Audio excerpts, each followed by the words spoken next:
तो આગળના વિડીયોમાં આપણે આ કાવ્યનો જે પરિચય છે એ મેળવી લીધો અને લેખકનો પરિચય પણ મેળવી લીધો। તો હવે આપણે કાવ્યની સમજૂતીમાં આગળ વધી। સૂતા સેજ્યાએ અવિનાશ રે, આઠ પટરાણી છે પાસ રે, સૈયા પર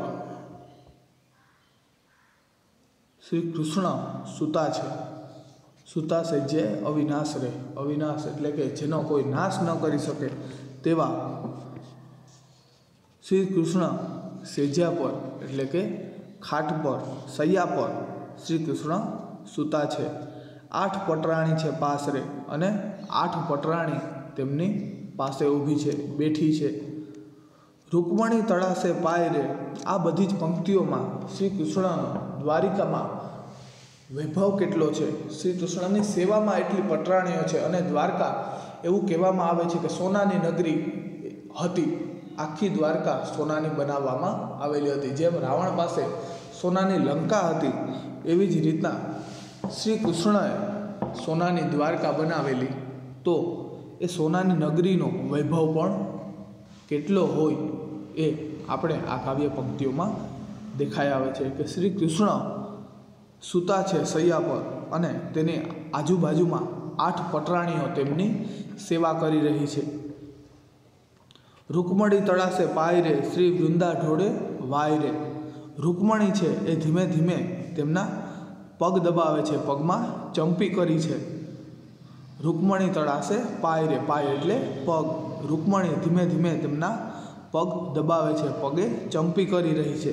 શ્રી વૃંદા ઢોળે વાય રે, વાય એટલે પંખો, શ્રી વૃંદા ઢોળે વાય રે, અને શ્રી વૃંદા શ્રી કૃષ્ણને પંખેથી પવન નાખી રહી છે। ધર્યું દર્પણ ભદ્રાવતી નારી રે, જાંબુવતીએ ગ્રહી જલધારી રે, ભદ્રાવતીએ હાથમાં અરીસો પકડ્યો છે, દર્પણ એટલે અરીસો, ભદ્રાવતીએ હાથમાં અરીસો છે, અને જાંબુવતીએ ગ્રહી જલધારી રે, જાંબુવતીના હાથમાં જલની ઝારી છે એટલે કે જળનું ભરેલું એક પાત્ર છે। યક્ષ કદર્મ સત્યા સેવે રે, કાલંદ્રિતે અગર ઉખેવે રે, સત્યા શ્રી કૃષ્ણને ફૂલોનો અને બીજા અન્ય પદાર્થોનો સુગંધિત લેપ છે એ લગાવે છે। કોણ લગાવે છે તો કે સત્યા। યક્ષ કદર્મ સત્યા સેવે રે, યક્ષ કદર્મ એટલે સુગંધી જે પદાર્થોથી બનાવેલો લેપ, સત્યા છે એ શ્રી કૃષ્ણને સુગંધી પદાર્થોનો લેપ લગાડે છે। કાલંદ્રિતે અગર ઉખેવે રે, અને અગરના જે આગળ જે શ્રી કૃષ્ણને લેપ કરી દીધેલો છે આ સુગંધી પદાર્થોનો, એ કાલિંદ્રી ઉખેડે છે, એને દૂર કરે છે। અગરના લેપને કાલિંદ્રી દૂર કરે છે, કાલંદ્રિતે અગર ઉખેવે રે। યક્ષ કદર્મ એટલે જે ચંદનનો જે લેપ હોય એ, અને અગર એટલે એક જાતનો સુગંધી પદાર્થ, એનો જે લેપ કરાવવામાં આવ્યો છે એને હવે કાલિંદ્રી દૂર કરે છે, સુકાઈ જાય એટલે તેને દૂર કરી નાખવાનો હોય। તો સત્યાએ તેમને જે સુગંધી પદાર્થોનો લેપ લગાવેલો છે અને કાલિંદ્રી છે એ અગર ઉખેવે છે એટલે કે એને ચોપડેલો જે સુગંધી પદાર્થનો લેપ છે એ સુકાઈ ગયા પછી એ ઉખેડે છે। લક્ષ્મણા તંબોળને લાવે રે, સત્યભામા બીડી ખવરાવે રે, તંબોળ એટલે પાનનું બીડું, પાન મીઠું પાન, લક્ષ્મણા તંબોળને લાવે રે, એ પાનનું જે તંબોળ છે, પાનના બીડાનો જે પાત્ર છે એને લક્ષ્મણા લાવે છે। સત્યભામા બીડી ખવરાવે રે, અને શ્રી કૃષ્ણને સત્યભામા છે એ પાનનું જે બીડું છે એ ખવડાવે છે। હરિપોઢિયા હિંડોળ ખાટ રે, પાસે પટરાણી છે આઠ રે, અને શ્રી કૃષ્ણ હિંડોળા ખાટમાં પોઢિયા છે સૂતા છે અને તેની પાસે તેમની આસપાસ 8 પટરાણીઓ તેની સેવા કરવા માટે બેઠી છે. આવો શ્રી કૃષ્ણનો વૈભવ છે. બીજી 16 સહસ્ત્ર છે શ્યામા રે, કો હંસગતિ કો ગજગામા રે. બીજી 16,000 સ્ત્રીઓ પણ ત્યાં છે. 16 સહસ્ત્ર એટલે બીજી 16,000 સ્ત્રીઓ પણ ત્યાં જ છે. બીજી 16 સહસ્ત્ર છે શ્યામા રે. બીજી 16 સહસ્ત્ર જે સ્ત્રીઓ છે, જે ભગવાન શ્રી કૃષ્ણને વરી છે, તે પણ ત્યાં જ છે.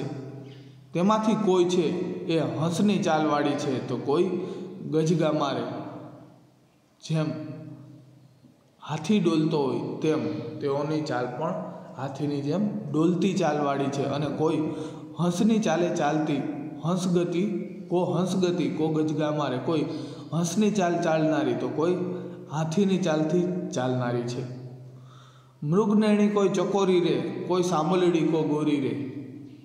મૃગનેણી, મૃગ એટલે હરણ, કોઈની આંખ હરણની આંખ જેવી છે. મૃગનેણી એટલે કે કોઈની આંખ હરણની આંખો જેવી સુંદર છે, તો કોઈ ચકોરી છે.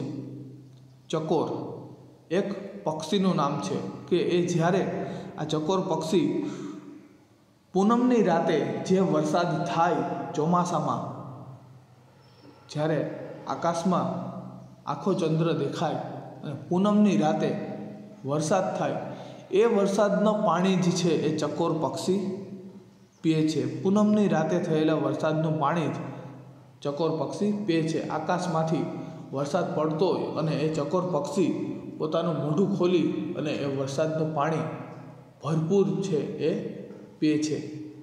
અને એ પૂનમની રાત સિવાયનું પાણી ચકોર પક્ષી પીતું નથી. તે તરસું રહે છે, પણ તળાવનું કે નદીનું કે વહેતું પાણી છે એ પીતું નથી. પૂનમને દિવસે થતા વરસાદનું પાણી જ ચકોર પક્ષી પીએ છે, એવું સાંભળવામાં આવ્યું છે. તો કોઈ છે એ ચકોર પક્ષી જેવી છે, તો કોઈની આંખો એ ચકોર પક્ષી જેવી છે. કોઈની આંખો મૃગનેણી, કોઈ ચકોરી રે, એટલે કે કોઈની આંખો હરણ જેવી છે સુંદર, તો કોઈની આંખો ચકોર જેવી છે. કો સાંભળડી કોઈ ગોળી રે, કોઈ શ્યામ છે, કોઈનો રંગ શ્યામ છે તો કોઈ ગોરી છે. કો મુગ્ધા બાલ કિશોરી રે, કો શામ છબીલી છોરી રે. કોઈ મુગ્ધા બાલ કિશોરી છે, ઉંમર દર્શાવવામાં આવી છે કે કોઈ બાળક છે. મુગ્ધા બાલ કિશોરી છે તો કોઈ યુવતી, તો કોઈ યુવતી છે, કોઈ શ્યામ છબીલી યુવતી છે. ખડકાવે કંકણ મોરી રે, ચપડા તે લે ચિત ચોરી રે.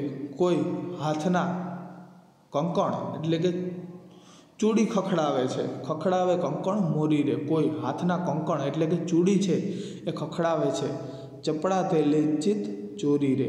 કોઈ ચંચળ સ્ત્રી શ્રી કૃષ્ણનું ચિત્ત ચોરવા માટે પોતાના હાથના કંકણ, પોતાના હાથની બંગડીઓ, ચૂડીઓ ખખડાવે છે. કોઈ ચતુરાસંગ નાચે રે, તે ત્યાં રીઝવી સંગમ ઝાંચે રે.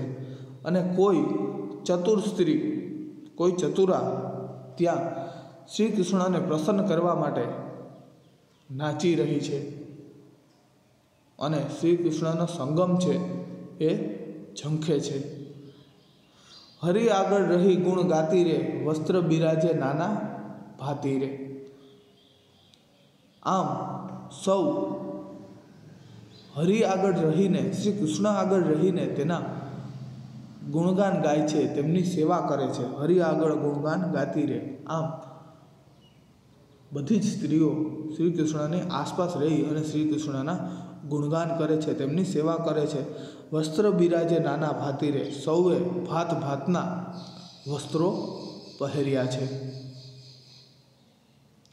ચંગ મૃદંગ ઉપંગ ગાજે રે, શ્રી મંડળ વીણા ગાજે રે. ચંદ મૃદંગ ઉપંગ ગાજે રે, આ બધા વગાડવાના વાજિંત્રો છે.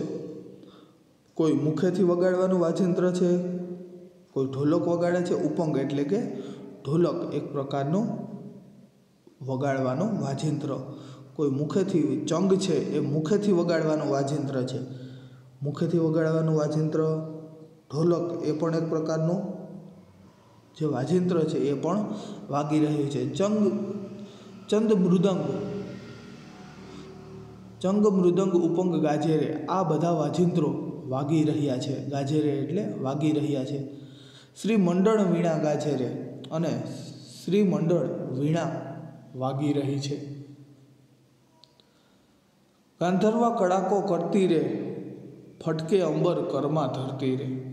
કોઈ ચતુર સ્ત્રી ચાલનો લય ચૂકતી નથી. સુંદર મજાનું સંગીત છે એ વગાડી રહી છે. એવા અવાજ સાથે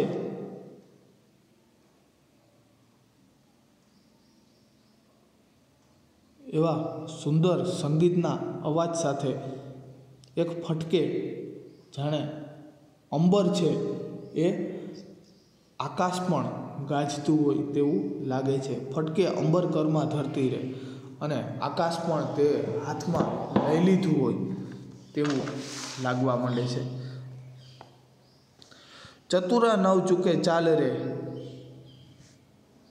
ચતુરા નવ ચૂકે ચાલ રે હિંડે મરમે જેમ મરાલ રે. મરાલ એટલે મોર. હંસ ના, મરાલ એટલે હંસ. ચતુરા નવ ચૂકે ચાલ રે, ચતુશ્રી તેની ચાલનો લય છે એ ચૂકતી નથી. દરેક છે એ શ્રી કૃષ્ણને રીઝવવાના પ્રયાસો કરે છે, તેમની જાત જાતની સેવાઓ કરે છે, તેમનું મનોરંજન કરે છે. કોઈ શ્રી કૃષ્ણને શણગારી રહી છે, કોઈ તેના શરીરે લેપ લગાડે છે, કોઈ તેમની સામે નાચી રહી છે, કોઈ તેમની સામે સંગીત વગાડી રહી છે. તો શ્રી કૃષ્ણને રીઝવવાના દરેક છે એ પ્રયાસ કરી રહી છે, શ્રી કૃષ્ણને ખુશ કરવાના. ચતુરા નવ ચૂકે ચાલ રે હિંડે મરમે જેમ મરાલ રે. ચતુર સ્ત્રી ચાલનો લય ચૂકતી નથી, તે હંસની જેમ મર્મ સાથે ચાલે છે. જેમ હંસની ચાલ, જેમ હંસ છે એને લટક મટક જે ચાલ ચાલે છે એવી રીતે આ સ્ત્રીઓ પણ હંસની ચાલે છે. મેનકા ઉર્વશીની જોડ રે તેથી રીઝ્યા શ્રી રણ છોડ રે. બંને મેનકા અને ઉર્વશીની જોડ હોય. આ બંને અપ્સરાઓ છે, મેનકા અને ઉર્વશી. બંને મેનકા અને ઉર્વશીની જોડ જેવી શોભે છે. શ્રી કૃષ્ણને જે સ્ત્રીઓ રીઝવે છે એ મેનકા અને ઉર્વશીની જાણે જોડ હોય તેમ શોભી રહી છે. તેથી રીઝ્યા રણ છોડ રે અને એમને જોઈ અને શ્રી રણછોડરાય શ્રી કૃષ્ણ પ્રસન્ન થાય છે, ખુશ થાય છે.